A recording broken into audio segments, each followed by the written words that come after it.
Hi, this is Stephen from Own a Disown, and look what just landed on my desk, a Lenovo Yoga 720. It's something I've had my eye on for quite a while. Now, I was a bit hesitant about buying it really in the sense that I've got my Surface Book, which I love. I use that all the time, taking my notes on it for when I'm doing all my tests, on my business trips. It's light, everything.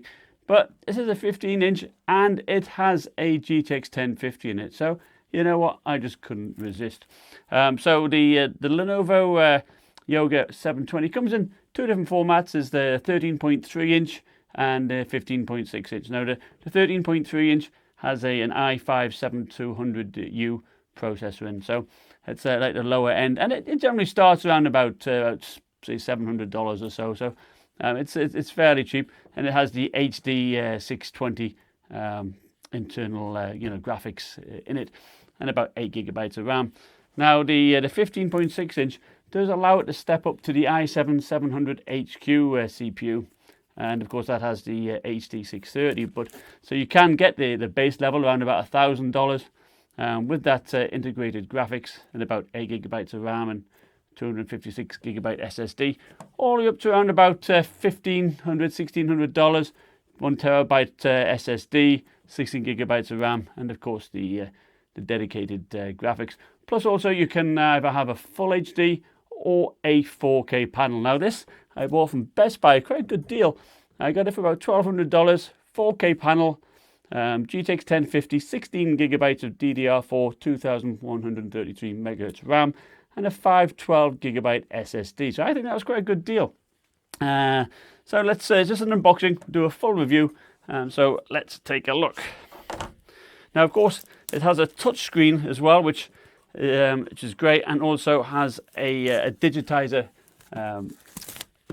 panel. So it uses a Wacom digitizer. So that'd be great. I've got a few Wacom pens kicking around the house. So I'd look forward to testing it. I'm not much of an artist.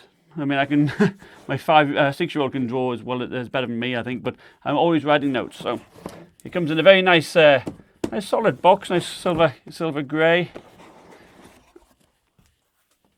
And it comes in the black cloth sleeve.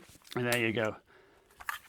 Weight-wise, it's not light, not super featherweight, but it's not super heavy either. I think it's around about 4.5 pounds, but I'll weigh it. And it's got, I do like the big intakes here, because you're going to need that for the dedicated GPU and outtakes here. But it feels solid, nice solid build. What else we get in the box here?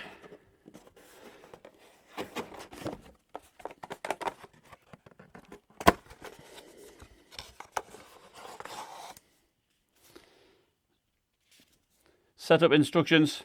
We also the power cord. They're putting everything in boxes, which is neat. Normally, they're just shoved in, so I don't need that, so I'll keep that out. And in this box here, this must be the power brick, yeah? Alright, so this, yep, power brick. There it is.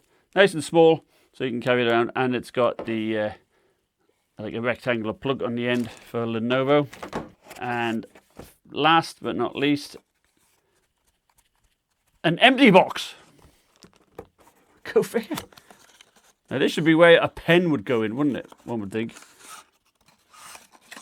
And there's an empty box with no pen in it. Not good. Why bother? Why even bother? Anyway, no pen.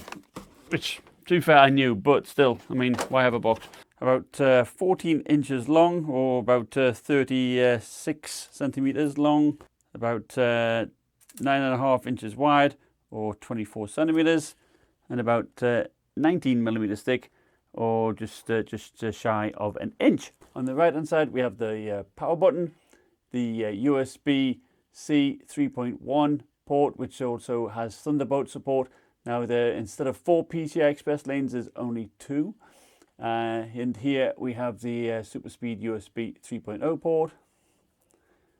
And on the left hand side we've got the power jack, another USB 3 port, the combo microphone headphone jack, and an inbuilt microphone. So we have a keyboard cover, a cloth there, and a fingerprint reader which is nice. That's a nice touch rather than having the Windows Hello. It does have a 720p HD webcam. Nice smooth trackpad with integrated buttons. They're not too stiff, so I do like that. And the keyboard looks okay. Nice strong hinges. Can we open it with one hand? You can't really. So you can't really open it with one hand. There's no lip there to do that. But now it is a touch screen, so it is glossy, very glossy indeed. And there's a fair bit of wobble. And keyboard does have a fair bit of flex to it. So comparing it against the Surface Book is bound to be bigger. So about £4.6 for the Lenovo Surface Book, about 3.8.